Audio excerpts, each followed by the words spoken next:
അമ്മ ഒന്നും കൊണ്ടും വിഷമിക്കണ്ട. ഇവൻ എന്റെ കൂടെ വരുന്നത്. ഇവൻ എന്നെ വിട്ട് പിരിഞ്ഞ് ഇതുവരെയും ജീവിച്ചിട്ടില്ല. ഇവന്റെ അച്ഛനുണ്ടായിരുന്നെങ്കിൽ ഇതൊന്നും. പിന്നെ നിന്റെ കൂടെ ആയതുകൊണ്ട് എനിക്ക് സമാധാനമുണ്ട് പോലെ.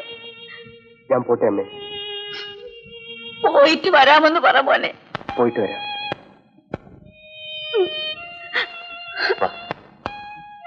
ഞങ്ങൾ വരട്ടെ അമ്മേ.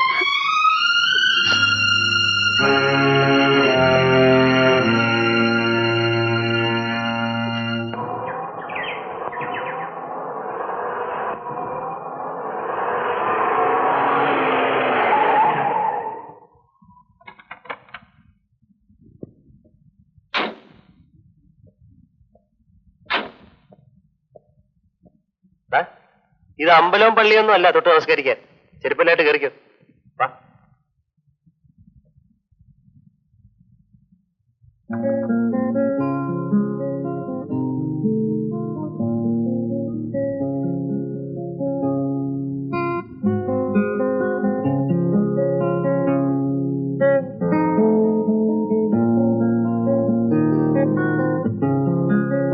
ഇതാണ് ശംഭു മഹാരാജാവിന്റെ കൊട്ടാരം.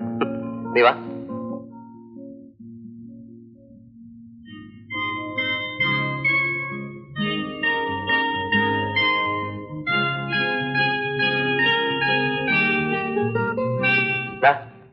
ഞാൻ പുറത്തേക്ക് പോകുന്നു.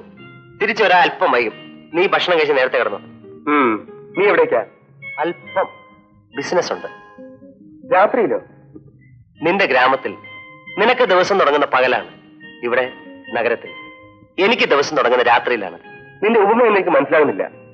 പതുക്കെ മനസ്സിലാവും. തൽക്കാലം ഗുഡ് നൈറ്റ്.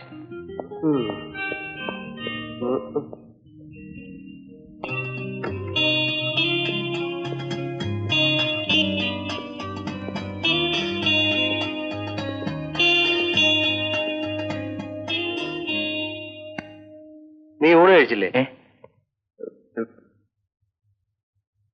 നീ വരട്ടെന്ന് കരുതി. ഞാൻ വരുന്നത് വരെ കാത്തിരിക്കാൻ നീ ആരാ? എന്റെ ഭാര്യയോ?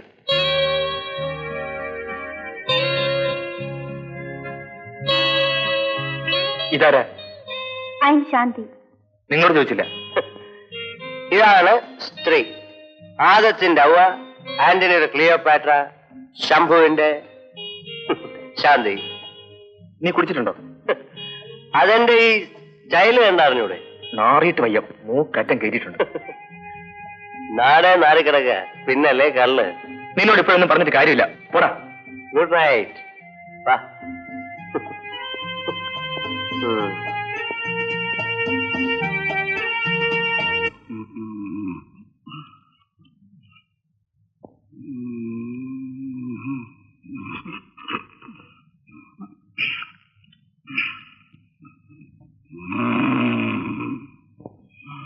നിന്നെ കേട്ടാൻ പോകുന്ന ആള് ഇതറിഞ്ഞാലോ? എങ്ങനെ അറിയാലോ? ബിസിനസ് നടത്താനുള്ള സമയം തന്നെ പുള്ളിക്കാരനില്ല. പിന്നെയല്ലേ ഞാൻ എവിടെ പോകുന്നു എന്ന് തിരക്കാൻ. പിന്നെ കാശുള്ള ഒരുത്തിനെ കിട്ടിയാൽ ഒരു അഡ്രസ് ആകുമല്ലോ എന്ന് കരുതി അയാളോട് അല്പം പ്രേമം അഭിനയിച്ചേ ഉള്ളൂ. വേടിക്ക്. നിന്നെ പോലുള്ള പെൺകുട്ടികളെ എനിക്കിഷ്ടം.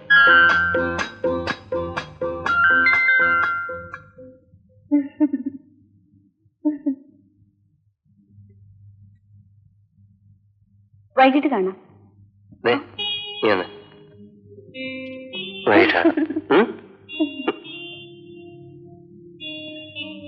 എന്താ സാറിന് ഇത്ര വലിയൊരു മൗനം?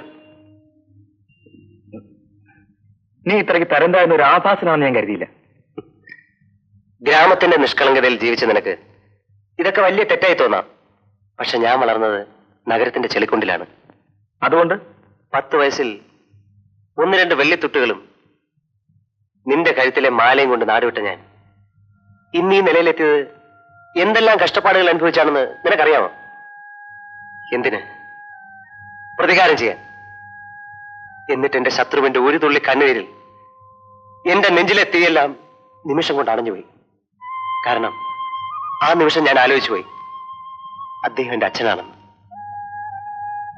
Now, what have I got to lose? Nothing. Just nothing. ഇപ്പോൾ ജീവിക്കുന്ന നിമിഷത്തെക്കുറിച്ച് മാത്രമേ ഞാൻ ആലോചിക്കുന്നുള്ളൂ. Eat, drink and be merry. തിന്നുക, കുടിക്കുക, സന്തോഷിക്കുക. അന്ന് ഒമർ ഖായം ഇത് പറഞ്ഞില്ലായിരുന്നെങ്കിൽ ഇന്ന് ഈ ശംഭു പറഞ്ഞതായി ലോകം ഇതറിഞ്ഞേനെ. നീ എന്നോട് ക്ഷമിക്കണം. ഞാൻ എന്തൊക്കെയോ പറഞ്ഞുപോയി. സാരമില്ല. വന്ന വഴികളെക്കുറിച്ചോ ഇനി മുന്നോട്ട് പോകാനുള്ള വഴികളെക്കുറിച്ച് ആലോചിച്ചാ ഞാൻ ആത്മഹത്യ ചെയ്തു പോകും. കാരണം നേടാനും നഷ്ടപ്പെടാനൊന്നുമില്ല. അതുകൊണ്ട് ചിരിക്കാം, എന്ത് കണ്ടാലും ചിരിക്കാം, തുള്ളിച്ചാടാം. ഇല്ലെങ്കിൽ ജീവിതത്തിന് എന്ത് ത്രില്ലാണ്ട. ശംഭു ക്ഷമിക്കണം. ഇപ്പൊ ഞങ്ങൾക്ക് വേണ്ടി പാടുന്ന ജയദേവനെ നിങ്ങൾ അറിയുമല്ലോ. ഇത്രയധികം ആരാധകരുള്ള ഒരു ഗായകൻ ഈ നാട്ടിലില്ല. അയാൾ ഉള്ളത്തോളം കാലം മറ്റൊരാളെ പാടിക്കാൻ ഞങ്ങൾക്ക് കഴിയില്ല. എന്റെ കൂട്ടുകാരനായതുകൊണ്ട് പറയല്ല, പ്രേം നന്നായി പാടും. നന്നായി പാടുന്ന ധാരാളം പേരുണ്ട്. പക്ഷേ ജയദേവനുള്ള അത്രയും ആരാധകർ മറ്റാർക്കുമില്ലല്ലോ. മറ്റൊന്നും വിചാരിക്കരുത്. എന്തെങ്കിലും ചാൻസ് വരുമ്പോൾ ഞാൻ അറിയിക്കാം. ശരി, എന്നാ ഇറങ്ങട്ടെ. വരുന്ന 14 ഞങ്ങളുടെ ഒരു പ്രോഗ്രാം ഉണ്ട്. മിസ്റ്റർ ജയദേവനാണ് പാടുന്നത്. കൂട്ടുകാരനെയും കൂട്ടി നിർബന്ധമായും വരണം. ഓക്കെ, ശരി. ഓക്കെ.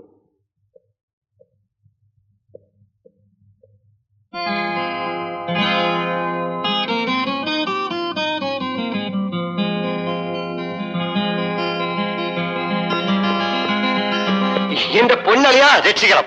എന്താ കാര്യം? കാര്യം പറഞ്ഞ നീ ചൂടാവില്ലേ? നീ കാര്യം പറയും. ഓ, ആ വിമൻസ് കോളേജിന്റെ നടയിൽ ഒരു പെണ്ണളിയാ.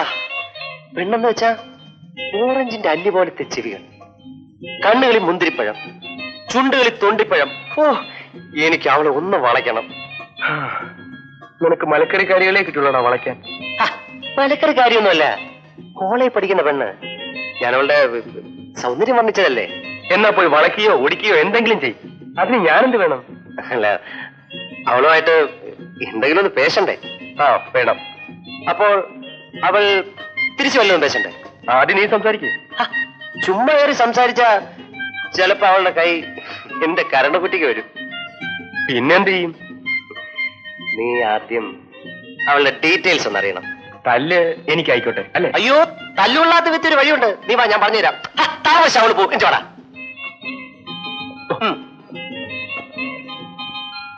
ഈശ്വര, രണ്ടിനെ ആരെങ്കിലും ഒന്നോടത്ത് പെരുമാറണേ, അങ്ങനെങ്കിലും നന്നാവട്ടെ. അയ്യോ,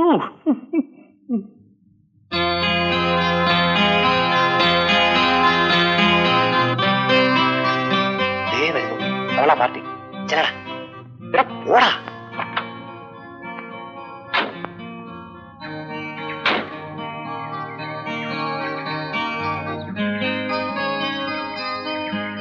ട്രേസിക്കുട്ടിയല്ലേ?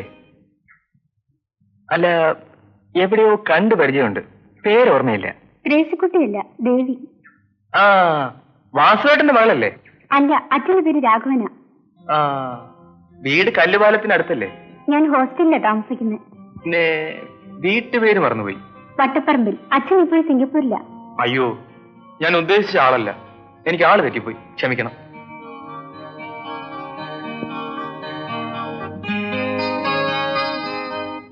നീ ദിവസവും രാവിലെ ചായവും പൂശി ഇറങ്ങുന്നത് പെമ്പിള്ളരെ വളയ്ക്കാനോ അതോ ഓഫീസിൽ പോകാനോ? ഓഫീസ് ജോലി മെയിൻ ബിസിനസ്, പെമ്പിള്ളാരെ വളയ്ക്കുന്നത് സൈഡ് ബിസിനസ്. ഇന്നലത്തെ ഇരേ ഇന്ന് ഞാൻ കുത്തും. സാറേ, സാറിനൊന്ന് ഉപദേശിച്ചുകൂടെ? ഞാൻ ഉപദേശിച്ച് മടുത്ത്. ഒരു രക്ഷയില്ല. ഇതെവിടെ ചെന്ന് അവസാനിക്കുമെന്ന് എനിക്ക് എന്നെ അറിയില്ല. നീ ഒന്നും അറിയണ്ട, ഒരു ഉപദേശി. ഇതും പോക്ക് തന്നെ. കാണാം.